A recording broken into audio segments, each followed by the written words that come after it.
정희는 거실 탁자 위에 놓인 손목시계를 한 번 더 바라보았습니다. 오전 9시 친구들과의 점심 약속을 준비해야 할 시간입니다. 오랜만에 나들이라 어제부터 옷도 다려두었죠. 그런데 그 순간 휴대폰이 울렸습니다. 화면에는 서연 며느리라는 이름이 떴습니다. 정희는 잠시 망설이다가 통화 버튼을 눌렀습니다. 어머니, 죄송해요. 급한 일이 생겨서요. 오늘 하루만 애 좀 봐주실 수 있을까요? 정희는 당황했습니다. 오늘은 약속이 있어서 하려던 말이 목구멍에서 멎었습니다. 서연의 목소리는 절박했고 아이들의 울음소리가 희미하게 들렸습니다. 결국 정희는 한숨을 쉬며 고개를 끄덕였습니다. 그래, 하루만이지? 서연은 아이 둘을 데리고 부랴부랴 도착했습니다. 얼굴은 창백했고 머리는 제대로 빗지도 못한 듯 엉켜 있었습니다. 정말 죄송해요, 어머니. 내일 아침엔 꼭 데리러 올게요. 정희는 대답 대신 아이들에게 밥부터 챙겼습니다. 마음 한켠에는 불편함이 남았습니다. 며느리가 요즘 바쁘다곤 들었지만 이렇게 무책임하게 떠나도 되는 걸까요? 아이들은 금세 장난감을 꺼내며 뛰놀았습니다. 방안 가득 웃음소리가 퍼졌지만 정희의 이마엔 주름이 깊게 패였습니다. 점심 무렵이 되자 정희는 냄비를 올려 국을 끓였습니다. 그러나 서연에게서 아무런 연락도 없었습니다. 요즘 사람들은 참하고 혼잣말을 하며 전화를 걸었지만 신호만 길게 울릴 뿐이었죠. 해가 기울 무렵 친구들에게 약속을 취소한다는 메시지를 보냈습니다. 급한 일이 생겼어요. 미안해요. 메시지를 보내는 손끝이 떨렸습니다. 괜히 억울한 마음이 들었습니다. 서연은 도대체 무슨 일이 생긴 걸까? 아니면 단순히 무책임한 걸까? 정희는 휴대폰을 바라보다가 깊은 한숨을 내쉬었습니다. 밤이 되자 아이들이 엄마를 찾으며 울기 시작했습니다. 정희는 달래보려 했지만 두 아이의 울음은 쉽게 그치지 않았습니다. 결국 아이들이 지쳐 잠이 들었을 때 정희는 창가에 앉아 불 꺼진 도로를 바라보았습니다. 머릿속엔 며느리의 얼굴이 떠올랐습니다. 피곤해 보이던 눈빛, 무겁게 처진 어깨, 그리고 떠날 때 마지막으로 한 말. 내일 아침엔 꼭 데리러 올게요. 정희는 속삭이듯 중얼거렸습니다. 그래, 내일이면 오겠지. 그러나 그날 밤 서연에게서 연락은 오지 않았습니다. 이튿날 아침 정희는 평소보다 일찍 눈을 떴습니다. 창밖의 하늘은 흐렸고 비 냄새가 창문 틈새로 스며들었습니다. 거실에서는 손주들의 낮은 숨소리가 들렸습니다. 조용한 집안이 오히려 낯설게 느껴졌습니다. 정희는 핸드폰을 들었지만 여전히 서연에게서 아무런 연락이 없었습니다. 신호음만 반복될 뿐이었죠. 식탁 위에는 식어버린 밥솥과 남은 국이 놓여 있었습니다. 정희는 아이들이 깰까봐 조용히 식탁을 치웠습니다. 어제 너무 바빴겠지, 오늘은 오겠지. 그렇게 자신을 다독였지만 마음속 불안은 점점 커졌습니다. 며느리의 휴대폰이 꺼져 있다는 사실이 마음 한구석을 쿡쿡 찔렀습니다. 아들 준호에게 전화를 걸었습니다. 너 서연이한테 연락돼? 회의 중이에요, 엄마. 그 사람이 그럴 리 없어요. 곧 연락 올 거예요. 짧은 통화가 끝나자 정희는 허무하게 휴대폰을 내려놓았습니다. 책상 위 달력엔 빨간 동그라미가 쳐진 친구 생일이 표시돼 있었지만 이제 그 약속이 아무 의미 없게 느껴졌습니다. 점심 무렵 손주들이 깨어나 엄마는 언제 와요? 라고 물었습니다. 정희는 순간 아무 말도 할 수 없었습니다. 조금 있으면 온대요. 억지로 미소를 지었지만 목소리가 떨렸습니다.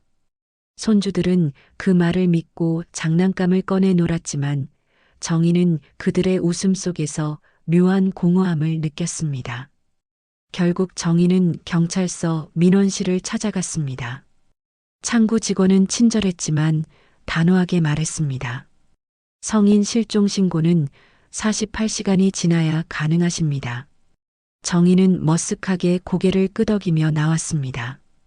거리의 사람들은 각자의 일상으로 분주했지만 그녀에게 세상은 멈춰 있는 듯 했습니다. 집으로 돌아오는 길, 같은 아파트의 이웃이 말을 걸었습니다. 며느리분 요즘 많이 힘들어 보이던데요. 밤늦게 울던 소리도 들렸어요. 정희는 잠시 걸음을 멈추었습니다. 울었다고? 왜? 그제야 며느리의 지친 얼굴이 떠올랐습니다. 서연은 늘 웃는 얼굴이었지만 그 웃음 속에는 어쩌면 외로움이 숨어 있었던 걸지도 몰랐습니다. 집에 돌아오자마자 손주들은 다시 엄마를 찾았습니다. 정희는 서둘러 밥을 차리려 했지만 손이 자꾸 떨렸습니다. 된장국 냄새가 부엌에 퍼지자 마음 한켠에서 울컥하는 감정이 올라왔습니다. 하루만 맡아달랬는데 왜 이렇게 길어지지? 그녀는 스스로를 다그치듯 중얼거렸습니다. 밤이 깊어질수록 집안은 더욱 조용해졌습니다. 정희는 손주들이 잠든 뒤 창가에 앉았습니다. 불빛 하나 없는 골목길을 바라보며 묘한 예감이 마음을 짓눌렀습니다. 그녀는 작게 속삭였습니다. 서연아, 무슨 일이 있는 거니? 새벽 공기가 차가웠습니다. 정희는 잠을 설친 채 거실 소파에 앉아 멍하니 창밖을 바라보았습니다. 며느리의 연락은 여전히 없었습니다. 손에 쥔 휴대폰이 점점 차갑게 식어갔습니다. 아침 햇살이 희미하게 거실로 스며들 무렵 문득 떠오른 이름이 있었습니다. 서연의 친구 민정. 정희는 그 번호를 찾아 전화를 걸었습니다. 민정 씨, 혹시 서연이한테 연락된 적 있어요? 수화기 너머로 잠시 정적이 흐른 뒤 민정의 조심스러운 목소리가 들려왔습니다. 요즘 많이 힘들어했어요, 어머니. 며칠 전에도 그냥 쉬고 싶다고 하더라고요. 정희는 아무 말도 할 수 없었습니다. 혹시 무슨 일 있으신가요? 라는 물음에도 대답 대신 한숨만 흘러나왔습니다. 전화를 끊고 나서 정희는 서연의 SNS를 찾아 들어갔습니다. 프로필 사진은 아이들과 웃는 모습이었지만 그 아래엔 불안한 문장이 하나 적혀 있었습니다. 다시 태어나면 엄마 말고 그냥 나로 살고 싶다. 그 글은 몇 시간 전 올린 것이었습니다. 정희의 가슴이 싸늘하게 식었습니다. 그동안 서연의 피곤한 표정을 요즘 젊은 엄마들 다 그렇지라며 대수롭지 않게 넘겼던 자신이 떠올랐습니다. 아이들이 깨어나 울며 엄마를 찾았습니다. 정희는 서둘러 아이들에게 아침을 차려주려 했지만 냄비 뚜껑을 열자 눈앞이 아득해졌습니다. 밥보다 눈물이 먼저 끓어오르는 듯 했습니다. 그녀는 손등으로 눈가를 훔치며 억지로 미소를 지었습니다. 엄마 금방 올 거야. 조금만 기다리자. 아이들은 그 말을 믿고 조용히 밥을 먹었습니다. 점심 무렵 정희는 아이들을 데리고 병원에 갔습니다. 둘째 예린이 감기에 걸린 듯 기침을 했기 때문이었죠. 진료 대기실에서 젊은 엄마들이 아이와 웃으며 대화하는 모습을 보며 정희는 묘한 공허함을 느꼈습니다. 그곳에 서연이 있었다면 어떤 표정을 지었을까? 문득 그런 생각이 스쳤습니다. 서연은 늘 밝게 웃었지만 그 웃음은 언제나 억지였던 것 같습니다. 귀가길, 버스 창밖으로 도심의 사람들은 바쁘게 움직였습니다. 누군가는 출근길에, 누군가는 장을 보러 가고 있었습니다. 그 평범한 일상들이 정희에게는 멀게만 느껴졌습니다. 집에 도착하자마자 그녀는 휴대폰을 들고 며느리 번호를 눌렀습니다. 하지만 이번에도 들려오는 건 무표정한 신호음뿐이었습니다. 그녀는 조용히 속삭였습니다. 제발 서연아 어디에 있니? 밤이 깊어지자 손주들은 잠들었고 정희는 서랍 속에서 서연이 두고 간 머리핀을 발견했습니다. 작고 낡은 핀이었지만 마치 그녀의 흔적이 살아 숨쉬는 듯 했습니다. 정희는 손에 쥔 머리핀을 꼭 쥐며 속으로 다짐했습니다. 내가 찾아야 해. 누구라도 이제는 이 아이의 엄마를 돌려줘야 해요. 밤새 비가 내렸습니다. 창문을 두드리는 빗소리가 한없이 길게 이어졌습니다. 정희는 한숨도 자지 못한 채 부엌 의자에 앉아 있었습니다. 주전자에 김이 가늘게 오르고 손주들이 자는 방에서는 규칙적인 숨소리가 들렸습니다. 그 평화로운 소리조차 그녀에게는 불안의 그림자처럼 느껴졌습니다. 며느리 서연의 이름은 머릿속에서 떠나질 않았습니다. 새벽 3시쯤 휴대폰이 울렸습니다. 정희는 반사적으로 전화를 집어들었습니다. 화면에 뜬 이름 서연. 순간 심장이 멎는 듯 했습니다. 서연아? 떨리는 목소리가 새어나왔습니다. 수화기 너머에서는 쉰 숨소리와 함께 낮고 힘없는 목소리가 들려왔습니다. 어머니, 저 이제 못하겠어요. 그냥 사라지고 싶어요. 그 한마디가 끝나자마자 전화는 끊겼습니다. 정희는 얼어붙은 듯 휴대폰을 쥔 채 꼼짝도 못했습니다. 시간이 멈춘 것 같았습니다. 한참 뒤 정신을 차린 정희는 경찰에 신고했습니다. 며느리가 이상한 말을 하고 전화를 끊었어요. 경찰은 차분히 질문을 이어갔지만 정희는 대답할 때마다 울컥했습니다. 마지막 위치 추적을 해볼게요. 담당자의 목소리가 멀게 들렸습니다. 아이들이 울음을 터뜨리자 정희는 얼른 방으로 뛰어갔습니다. 괜찮아, 괜찮아. 할머니 여기 있잖아. 그녀는 아이들을 품에 안고 울었습니다. 눈물이 흘러내리자 아이의 머리칼이 젖었습니다. 그 순간 이 아이들은 무슨 죄일까라는 생각이 스쳤습니다. 날이 밝자 정희는 경찰서로 향했습니다. 휴대폰 신호가 약하게 잡혔다는 말을 들었습니다. 서울 외곽 쪽에서 마지막으로 확인됐습니다. 그녀는 망설임 없이 그곳으로 향했습니다. 버스에 올라타자 차창 밖으로 스치는 불빛들이 눈물처럼 번져 보였습니다. 도시의 새벽은 낯설 만큼 고요했습니다. 정희는 두 손을 모으고 속으로 기도했습니다. 부디 무사해야 해요. 제발. 버스가 멈출 때마다 가슴이 덜컥 내려앉았습니다. 그녀의 손엔 여전히 서연의 머리핀이 쥐어져 있었습니다. 그건 마치 찾아달라는 신호처럼 따뜻했습니다. 이른 아침 빗방울이 그치자 정희는 경찰차에 동승했습니다. 창문 밖으로는 젖은 도로 위에 희미한 안개가 깔려 있었습니다. 경찰은 말없이 내비게이션을 응시했고 정희는 손끝을 꼭 맞잡았습니다. 휴대폰 위치 추적 결과 서연의 신호는 지방의 한 모텔 근처에서 마지막으로 잡혔다고 했습니다. 정희의 입술이 바짝 말랐습니다. 차 안의 공기는 숨이 막힐 정도로 무거웠습니다. 정희는 경찰에게 조심스럽게 물었습니다. 혹시 무슨 일이라도 생긴 건 아니겠죠? 젊은 경찰관은 단호하게 고개를 저었습니다. 아직은 아무것도 단정할 수 없습니다. 하지만 그의 시선은 정면이 아니라 창밖을 향하고 있었습니다. 몇 시간 후 목적지에 도착했습니다. 모텔 간판은 낡고 희미했으며 입구엔 담배꽁초가 흩어져 있었습니다. 정희는 다리에 힘이 풀려 잠시 서 있지 못했습니다. 경찰이 문을 두드렸지만 인기척은 없었습니다. 정희는 울먹이며 문을 두드렸습니다. 서연아, 나야, 어머니야, 제발 문 좀 열어봐. 잠시 후 안에서 희미한 소리가 들렸습니다. 문이 열리자 낯선 공기와 함께 서연의 모습이 보였습니다. 그녀는 침대 끝에 앉아 있었습니다. 창백한 얼굴, 부스스한 머리, 초점 없는 눈동자.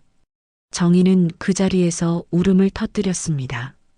서연아, 괜찮아, 괜찮아. 서연은 아무 말도 하지 않았습니다. 정희가 다가가 손을 잡자 그녀의 손은 얼음처럼 차가웠습니다. 서연의 어깨가 천천히 떨리더니 마침내 흐느낌이 터졌습니다. 죄송해요. 정말 죄송해요. 그 말이 들리는 순간 정희는 가슴이 미어졌습니다.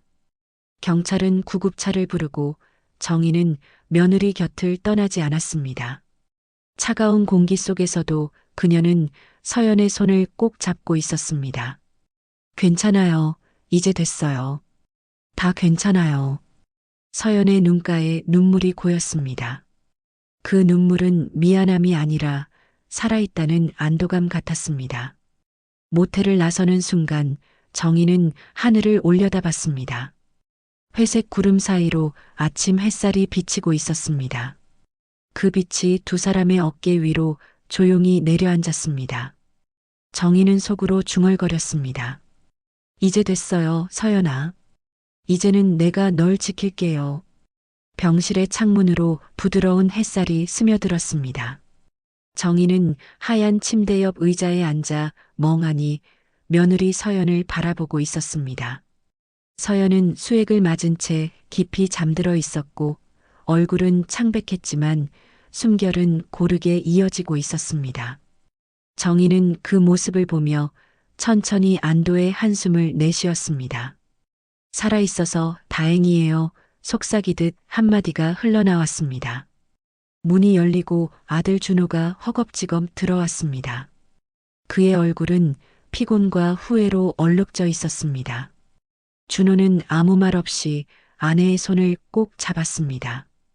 그 손을 잡은 순간 그의 눈에서 눈물이 떨어졌습니다.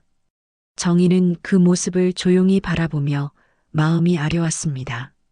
서연이 천천히 눈을 떴습니다. 희미하게 뜬 눈동자가 정희를 향했습니다. 어머니, 그 목소리는 너무 약해서 들리지 않을 정도였습니다. 정희는 자리에서 일어나 이불을 정리하며 부드럽게 웃었습니다. 괜찮아요. 아무 일도 없었던 것처럼 천천히 쉬어요. 의사가 들어와 서연의 상태를 확인했습니다. 생명에는 지장이 없습니다. 정신적 피로가 심했어요. 충분한 휴식이 필요합니다. 정희는 깊게 고개를 숙이며 감사 인사를 했습니다. 의사가 나간 뒤 병실엔 다시 고요가 내려앉았습니다. 창밖에서는 아이들이 뛰노는 소리가 들려왔습니다. 그 소리를 들은 서연의 눈에 눈물이 맺혔습니다. 정희는 자리에서 일어나 그녀의 손을 잡았습니다. 괜찮아요. 아이들은 잘 지내고 있어요. 이제 엄마가 천천히 돌아가면 돼요. 서연은 고개를 끄덕였지만 눈가가 떨렸습니다. 죽고 싶진 않았어요. 그냥 잠깐 쉬고 싶었어요. 그 말에 정희의 가슴이 저릿하게 아팠습니다. 그녀는 며느리의 손을 더 꼭 쥐며 고개를 끄덕였습니다. 그날 저녁 준호는 잠든 서연 옆에서 오랫동안 자리를 지켰습니다. 정희는 병실 창가에 서서 석양빛에 물든 하늘을 바라봤습니다. 그 붉은 빛 속에서 그녀는 처음으로 마음이 조금 놓이는 듯 했습니다. 이제 다시 시작이겠죠. 모두가 조금씩 나아지는 길로요. 정희는 그렇게 마음속으로 다짐했습니다. 창문 밖 거리의 불빛들이 하나둘 켜졌습니다. 그 빛 사이로 정희는 가족이 함께 밥을 먹는 모습을 상상했습니다. 아들의 웃음, 서연의 미소, 아이들의 제잘거림. 그 평범한 장면이 그녀에게는 세상에서 가장 큰 선물처럼 느껴졌습니다. 정희는 고요히 두 손을 모으며 기도했습니다. 제발 이번엔 오래도록 이렇게 평온했으면 좋겠어요. 몇 주가 흘렀습니다. 병원에서 퇴원한 서연은 여전히 창백했지만 조금씩 웃음을 되찾고 있었습니다. 정희는 아침마다 일찍 일어나 손주들의 도시락을 챙겼습니다. 주방에서 달걀 지단을 부치며 들려오는 고소한 냄새가 집안에 번졌습니다. 거실에서는 서연이 아이들의 옷을 정리하고 있었습니다.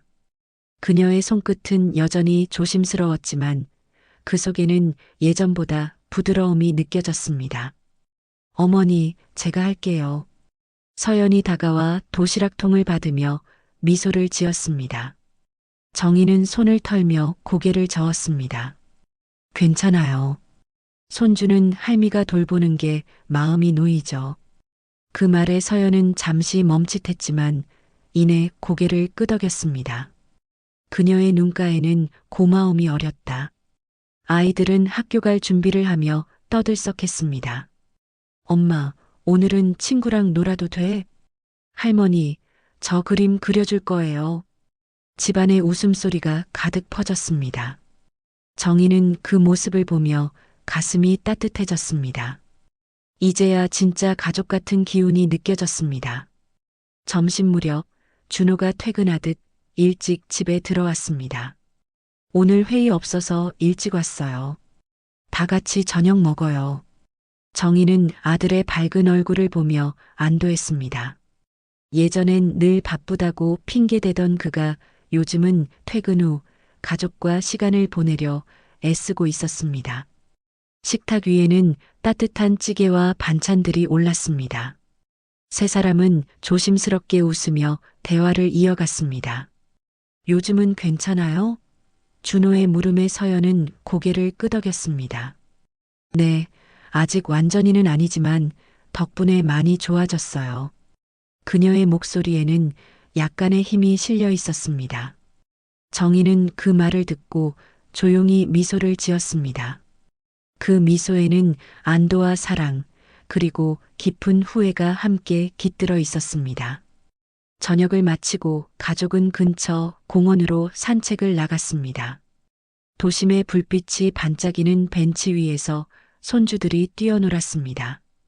서연은 오랜만에 큰 소리로 웃었고 준호는 그 모습을 말없이 바라보았습니다. 정희는 잠시 멀리 떨어져 두 사람을 바라봤습니다. 그 웃음이 얼마나 소중한지 이제야 뼈저리게 느껴졌습니다. 해가 지고 공원의 가로등이 하나씩 켜졌습니다. 아이들의 그림자가 길게 늘어졌고 그 옆에 서연의 그림자와 정희의 그림자가 나란히 겹쳤습니다. 정희는 마음속으로 속삭였습니다. 이제야 다시 가족이 되었네요.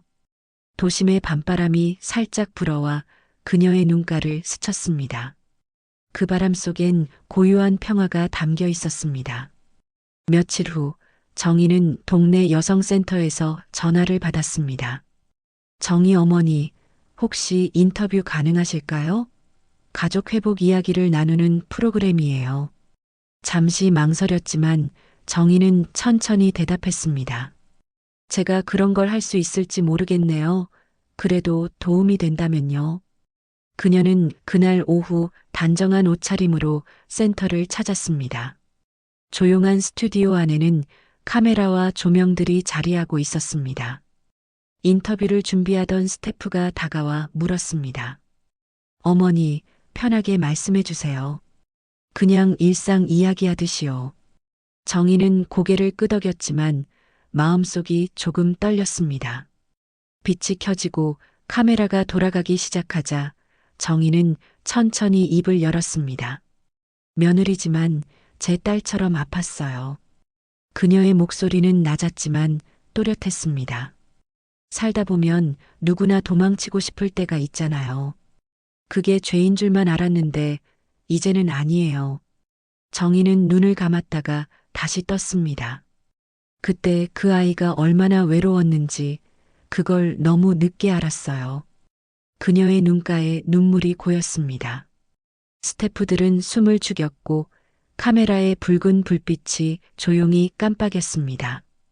정희는 떨리는 손으로 무릎 위를 살짝 쥐며 말을 이었습니다. 가족은 피보다 마음이에요. 서로의 상처를 알아주는 게 사랑이죠. 그 말이 끝나자 그녀의 눈동자엔 고요한 빛이 번졌습니다. 인터뷰가 끝난 뒤 정희는 창문 너머로 아이들이 뛰노는 모습을 바라봤습니다. 서연과 준호, 그리고 손주들이 마당에서 웃고 있었습니다. 그 웃음소리는 한때 사라질 뻔했던 가족의 소리였습니다. 정희는 조용히 미소를 지으며 그 모습을 오래 바라봤습니다. 다시 이렇게 웃을 수 있어서 정말 고맙습니다. 해가 지고 센터를 나서는 길. 정희는 주머니 속에서 서연의 머리핀을 꺼내 들었습니다. 작은 금빛 핀은 여전히 반짝이고 있었습니다. 그녀는 그걸 바라보며 속삭였습니다. 이제 정말 괜찮아요. 화면은 천천히 흐려지며 손주들의 웃음소리로 이어집니다. 따뜻한 햇살 아래 가족이 함께 손을 잡고 걸어가는 장면이 떠오릅니다. 그리고 자막이 조용히 떠오릅니다. 누군가의 일상은 누군가의 전쟁일 수 있다. 정의의 미소가 마지막으로 남으며 장면은 잔잔히 어둠 속으로 사라집니다.